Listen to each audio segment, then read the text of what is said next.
Salam dostlar, bugün sizinlə Dubayda şirkət qurduqdan sonra mütləq şəkildə diqqət etməli olduğumuz və yeniləməli olduğumuz sənədlərlə bağlı danışacağıq. İlk olaraq lisenziyadan başlayaq.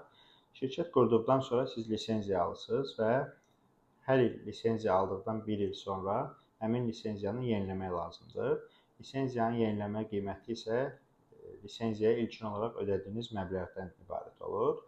Növbəti yeniləməli olduğunuz sənəd isə establishment kartdır. Bu kart şirkətin qeydiyyat kartı adlanır və bu da lisenziya ilə birgə yeniləməli olan sənədlərdən biridir.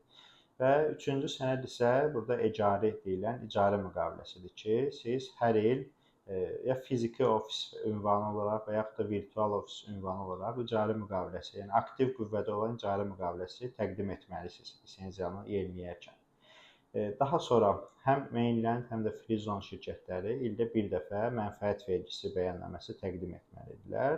Eyni zamanda son illərdə, xüsusilə də free zonelarda bir çox free zone ildə bir dəfə audit reportu tələb edir və siz corporate tax ilə birgə eyni zamanda, yəni mənfəət vergisi ilə birlikdə audit hesabatı da təqdim edirsiniz.